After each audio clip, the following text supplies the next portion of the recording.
Bismillahirrahmanirrahim. Ila hadratin Nabil Mustafa Rasulullah Muhammadin sallallahu alaihi wasallam wa ala alihi wa sahbihi wa azwajihi wa dhurriyyatil bararatil kiram. Syahri lahumul Fatihah. A'udzu billahi minasyaitonir rajim. Bismillahirrahmanirrahim. Alhamdulillahi rabbil alamin. Arrahmanir rahim. Maliki yaumiddin. إياك نعبد وإياك نستعين اهدنا الصراط المستقيم صراط الذين أنعمت عليهم غير المغضوب عليهم ولا الضالين رب اغفر لنا آمين. الفاتحة إلى حضرة جميع الصحابة المرسلين سيدنا أبو بكر وعمر وعثمان وعلي رضي الله عنهم ثم إلى حضرة جميع الأولياء والأصفياء والشهداء والفقهاء والتفاسير وحفاظ القرآن من الصحابة والتابعين والتابعين لم ينسان إلا من ثم إلى حضرة الكرام خصوصا Syekh Muhammad Syekh Abdul Qadir Al-Jalani wa la hadratil kiram khususan Abi Hamid Muhammad bin Muhammad Al-Ghazali wa na khususan ila ruh Al-Habib Zain bin Ibrahim bin Smith bin Zain bin Smith qaddasa sirrahumul Fatihah. A'udzu billahi minasyaitonir rajim. Bismillahirrahmanirrahim. Alhamdulillahi rabbil alamin. Arrahmanir rahim. Maliki yaumiddin. إياك نعبد وإياك نستعين اهدنا الصراط المستقيم صراط الذين أنعمت عليهم غير المغضوب عليهم ولا الضالين رب اغفر لنا آمين. بسم الله الرحمن الرحيم. قال المصنف رحمه الله ونفعنا به وبعلمه في الدارين آمين آمين يا الله يا رب العالمين. Alhamdulillah kita masih diberikan nikmat sehat walafiat oleh Allah Subhanahu wa taala sehingga kita dapat berkumpul bermuajah kembali di malam Ahad ini. Mudah-mudahan malam yang penuh dengan keberkahan, yang senantiasa yang berkumpul pada malam hari ini, yang menyaksikan khususnya dimanapun Anda berada, mudah-mudahan dalam lindungan Allah Subhanahu wa taala, dimurahkan rezekinya, dipanjangkan umurnya, serta dijadikan keluarganya kita semua senantiasa keluarga yang sakinah mawaddah warahmah, dan kita semua dianugerahi keturunan yang soleh dan solehah. Amin ya Allah ya rabbal alamin. Salawat teriring salam tak lupa kita aturkan kepada baginda alam Nabi besar Muhammad sallallahu alaihi wasallam beserta keluarga dan para sahabatnya hingga kita selaku umatnya, yang mudah-mudahan kita semua senantiasa mendapatkan syafaatul udzmah di yaumil qiyamah nanti. Amin amin ya Allah ya rabbal alamin. Yang kita hadapi, yang kita kaji pada malam hari ini adalah kitab Taqriratus Sadidat karangan Habib Zain bin Ibrahim bin Zain bin Smith. Ya, mudah-mudahan kita dapat mengikutinya dengan baik ya. Kitab yang menjelaskan tentang ismul ibadah ya, ismul ibadat, bagian-bagian tentang ibadah-ibadah, yang dalam hal ini kita langsung pada bab arkanus sholah ya. Walaupun kita melewati tadi syarat-syarat daripada sholat itu sendiri, maka kita langsung menanjak pada babu arkanis sholati, bab tentang rukun-rukunnya sholat begitu. Kenapa demikian? Karena sholat ya adalah secara bahasa adalah ad-du'a.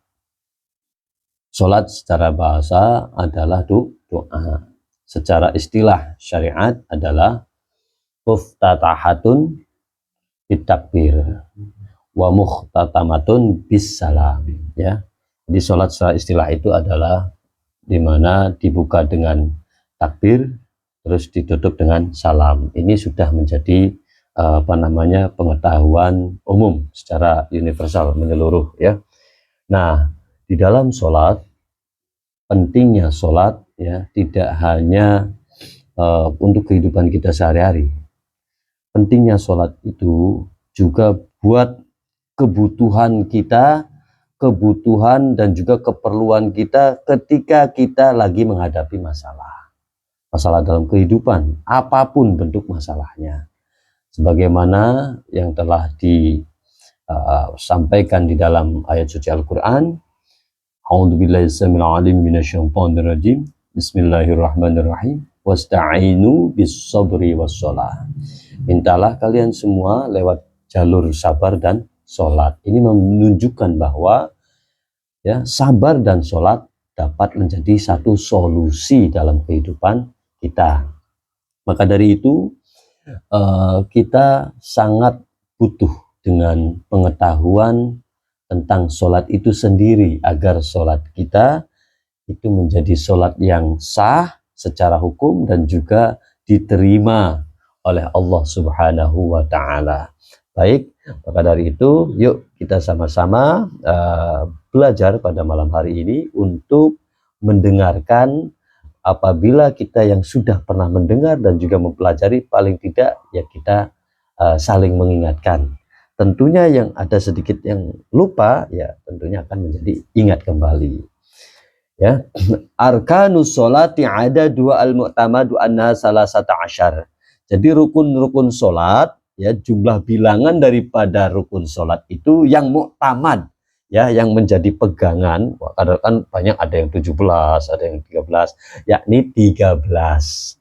Bija'lit tumakninati tabiatan lil arkan, dengan menjadikan tumakninah itu yaitu menjadi rukun. Ada yang memang apa namanya lebih sedikit lagi, ada yang paling banyak, ada tergantung madhabnya. Nah, ini kita bermadhabkan Imam Syafi'i begitu.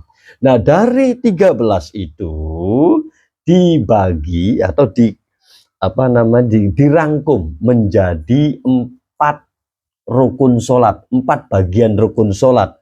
Yang pertama rukun qauliyah namanya, rukun yang berbangsa ucapan. Ya, kita juga semua tahu. Jadi dalam rukun sholat yang tadi 13 rinciannya dibagi atau dirangkum dalam 4 bagian. Yang pertama rukun qauliyah. Nah, rukun qauliyah itu ada 5. Rukun qauliyah ada berapa? Ada 5. Termasuk takbiratul ihram, surat Al-Fatihah, membaca surat Al-Fatihah, tasyahud akhir, sholawat kepada Kanjeng Nabi Muhammad SAW, dan mengucapkan salam yang pertama. Kalau salam yang kedua sunnah begitu. Assalamualaikum warahmatullahi. Assalamualaikum warahmatullahi. Yang kedua ini sunnah. Pertama wajib rukun. Nah, itu rukun qauliyah, harus diucapkan. Golongan bangsa diucapkan, berarti harus kedengaran suaranya begitu. Minimal diri sendiri dengarnya. Bagian yang kedua dari 13 rincian tadi dibagi menjadi 4 rukun. Rukun yang pertama qauliyah, rukun kedua adalah fi'liyah, jumlahnya ada 6. 1 berdiri. Itu rukun apa? Fi'liyah, rukun gerakan. Nah, ini rukun gerakan berdiri. Hukumnya wajib kecuali kalau dalam keadaan uzur. Ya, kalau dia lumpuh, kalau dia lagi memang tidak kuat lama berdiri, nah itu boleh duduk. Yang pertama rukun fi'liyah adalah berdiri, kedua ruku, ketiga i'tidal, keempat sujud, ya. Kelima duduk di antara 2 sujudan. Setiap kali duduk di antara 2 sujudan itu namanya rukun fi'liyah, rukun gerakan gitu. Terus yang terakhir, yang keenam, duduk di antara tahiyat akhir. Ya, itu bagian daripada rukun fi'liyah. Jangan sampai lupa selaku orang yang ditunjuk oleh Pak DKM atau yaitu pimpinan untuk menjadi imam. Nah, itu. Karena apa? Karena kalau ya lupa, berarti kan nggak inget ya Pak RT ya. Nah, maka diusahakan kita tahu betul, oh iya ini rukun fi'liyah, oh ini rukun qauliyah itu. Ketika meninggalkan itu semua berdasarkan sebab lupa ataukah disengaja, maka bisa mengakibatkan sholatnya batal. Itu. Yang ketiga, bagian daripada rukun sholat yang ketiga adalah ma'nawiyah. Ya, rukun ma'nawiyah ini baru mendengar tentunya ya saudara-saudara sekalian ya. Rukun ma'nawiyah itu adalah berupa tartib. Apa tartib? Disiplin, urut. Rangkaiannya harus urut begitu. Jangan sampai ya kan sujud dulu baru ruku kan gitu. Berarti kebalik. Mestinya ruku dulu baru sujud begitu. Dari berdiri sujud terus bangun ruku lah, itu namanya nggak tertib, tidak urut, tidak secara disiplin urutan namanya. Itu namanya rukun ma'nawiyah. Walaupun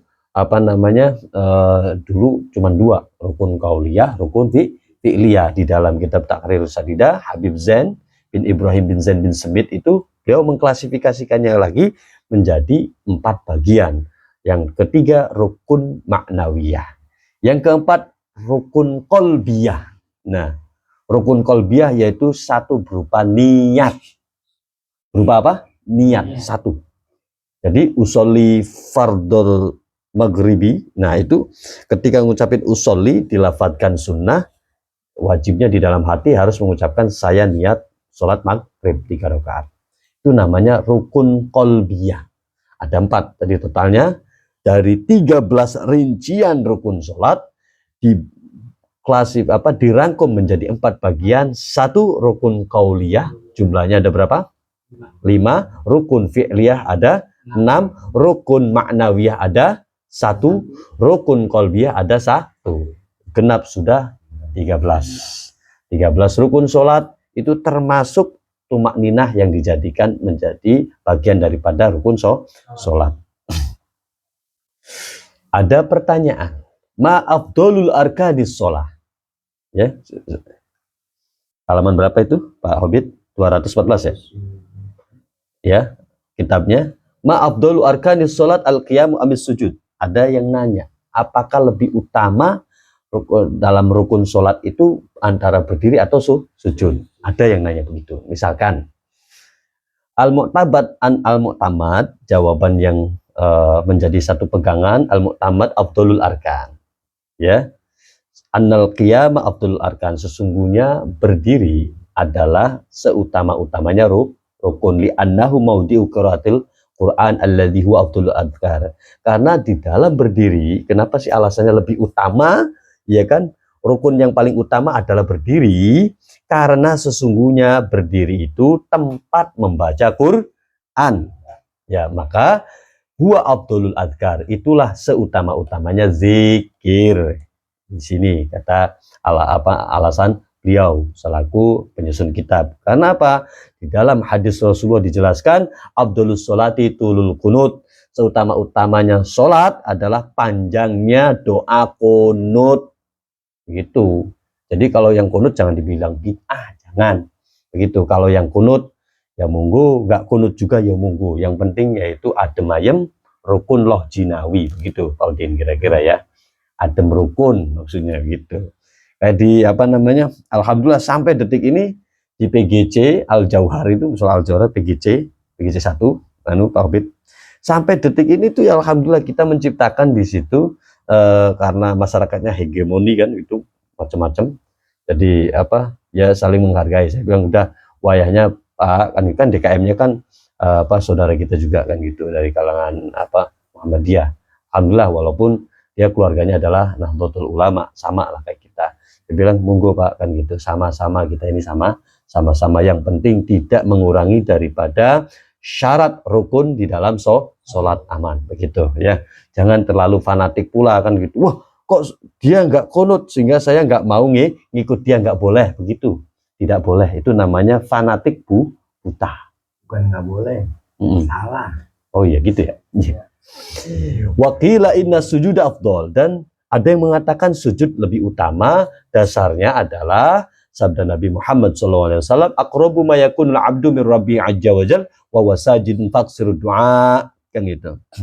Ya, di situ dijelaskan bahwa ya di hadis Imam Muslim ya, di dalam bab salat, di situ Rasulullah SAW bersabda, sebaik-baiknya atau sedekat-dekatnya ya perilaku hamba kepada Tuhannya, yakni keadaan dia sedang sujud. Fa'aksiru doa, maka perbanyaklah doa. Begitu. Kemarin sudah kita sampaikan ya di Majlis Ta'lim Ngaji Rasul bahwa untuk pembacaan doa Rabbij'alni muqimas sholati wa min dzurriyyati rabbana wa taqabbal du'a rabbi habli minas sholihin, itu saya baca di akhir sholat dalam keadaan sendiri sholatnya, entah itu sholat sunnah kan gitu, bukan dalam keadaan ngimamin sholat, karena terlalu panjang sujud itu makruh. Nah maka kita sendiri kita baca tuh sujud terakhir, artinya di rakaat terakhir. Kalau 2 rakaat berarti kan rakaat yang terakhir sujud terakhir itu.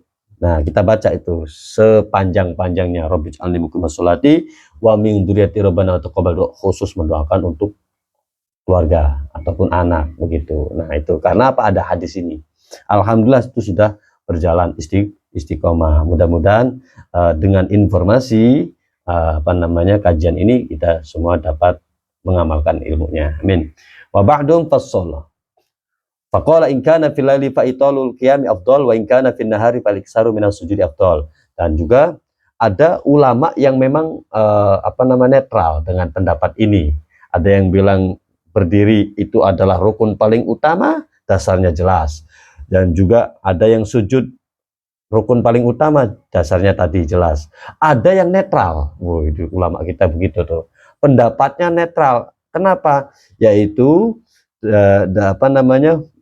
para ulama berpegang teguh pada salah satu pendapat, in kana fil lail fa italul qiyami afdal. Jikalau sholat malam, maka berdiri lebih utama. Jikalau sholatnya itu siang hari, maka perbanyaklah sujud, itu lebih utama tuh begitu. Maka yang dulu pernah saya amalkan tentang sholat tasbih. Kalau sholat tasbih ini kan total semuanya 150 tasbih. Malam itu dipisah, malam itu dipisah 2 rakaat ya kan. Siangnya lanjut 4 rakaat 1 salaman. Malamnya 2 rakaat 4 rakaat 2 salaman begitu. Ini yang pernah dilakukan. Nah, setelah mengetahui bagian-bagian rukun sholat ya, sekarang mulai rinciannya yang jumlahnya ada 13. Nah, ini penting ya, mudah-mudahan kita semua dapat mengingatnya begitu satu persatu. Nah, setelah mengingatnya berarti gugur sudah kewajiban kita begitu. Yang pertama rukunnya sholat adalah an-niat. Niat yang pertama itu niat, secara bahasa adalah an-niyatu al-qasdu, yakni bertujuan, bermaksud. Itulah secara bahasa. Nah, secara istilah ilmu syara' adalah qasdu syai'in muqtaronan bi fi'lihi, menyengaja sesuatu, bertujuan pada sesuatu yang dibarengi, disertai dengan pekerjaannya. Itu namanya niat. Nah, kalau misalkan menyengaja bermaksud bertujuan sesuatu tapi tidak disertai dengan pekerjaannya, namanya azam alias rencana begitu ya. Harus dibedakan mana azam, mana niat. Kalau niat itu adalah yang dibarengi, tujuan yang dibarengi dengan pekerjaan.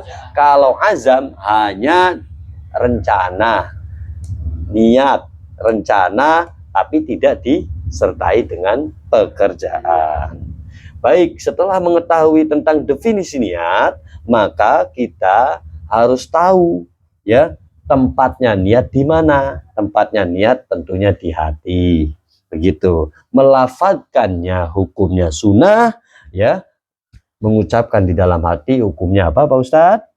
Wajib begitu ya. Maka ketika pas sholat tancapkan niat ya kan. Nah, tancapkan niat itu berarti fokus, berarti tujuannya satu apa, yakni melaksanakan sholat. Makanya Imam Syafi'i menganjurkan harus dilafadzkan untuk membantu hati. Usoli, saya niat sholat fardul maghribi, sholat fardu maghrib atau wajib ya, sholat wajib maghrib gitu. Wa waktuha, waktunya niat asna'at takbir. Ini masih rincian satu rukun dulu nih Pak RT, ini harus betul-betul detail. Kenapa? Karena ketika kita sudah terbiasa di dalam menjalankan sholat ya, intinya semua sholat itu konstruksinya dari mulai hikmah dari semua gerakannya, insya Allah sholat itu akan dibawa tidak hanya di dalam rumah, di dalam musola masjid, tapi juga dibawa kerja, dibawa masyarakat juga, insya Allah menjadi jiwa yang selalu sholat begitu. Nah, maka berlakulah fadilah daripada ayat suci Al-Quran, ya, inna sholata tanha 'anil fahsya'i wal munkar. Nah, sesungguhnya sholat itu dapat mencegah perbuatan keji dan mungkar. Fahsya itu apa? Fahsya itu adalah perbuatan keji, kata-kata kotor. Itu fahsya. Dalam bahasa Arab itu fahsya, kan gitu. Kalau mungkar, yakni perbuatan yang bersifat tindakan perbuatan kemungkaran. Seperti apa? Memukul, mentempeleng, ya kan contohnya. Terus apa lagi? Ya apa, ngebully tapi pakai tangan, pakai tindakan. Kalau fahsya pakai mulut. Jadi ada orang itu yang kata-katanya kotor sekali. Nah, berarti itu sholatnya dipertanyakan. Jadi paham di sini ya.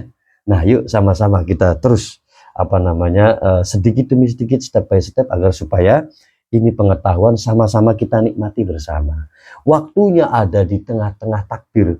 Allah, langsung tuh saya niat sholat fardu maghrib 3 rakaat menghadap kiblat. Kalau jadi makmum ngikut imam karena Allah Ta'ala, kan gitu. Kalau jadi imam ya, saya niat sholat maghrib kan gitu 3 rakaat menjadi imam karena Allah Ta'ala. Allahu Akbar, kan gitu.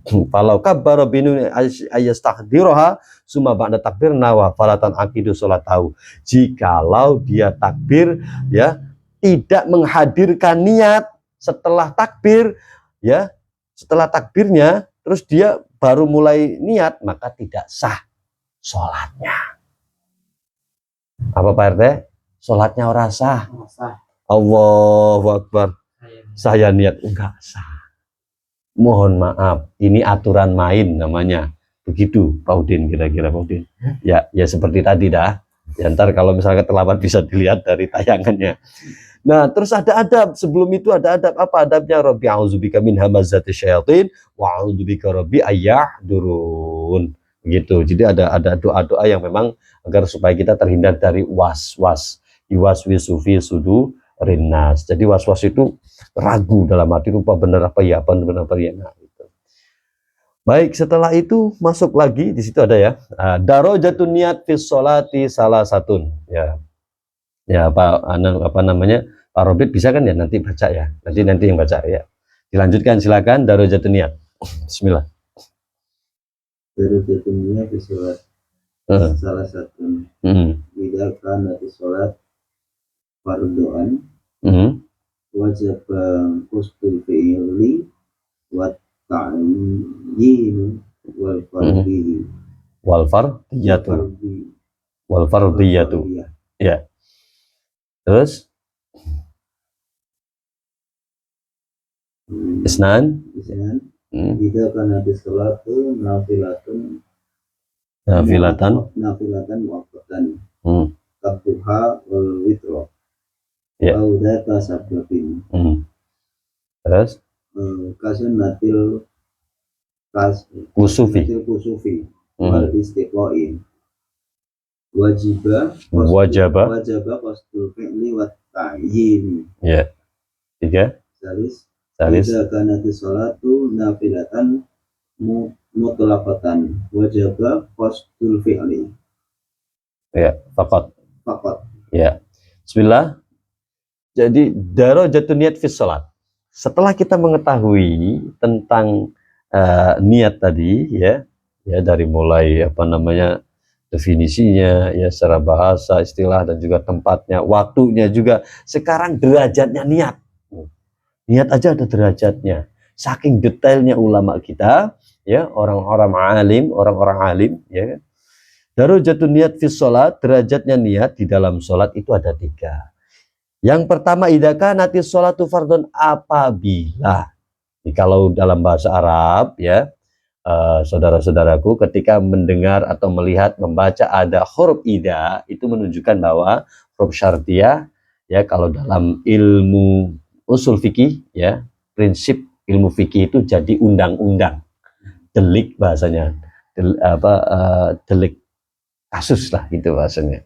Apabila sholat itu berupa sholat fardu, wajib qasdul fi'li wa ta'yin wal fardiyah, maka wajib yakni mencantumkan tujuan pekerjaan, ketentuan dan juga waktu fardunya, waktu sholatnya, waktu sholat fardunya. 3 nih kalau berupa sholat fardu.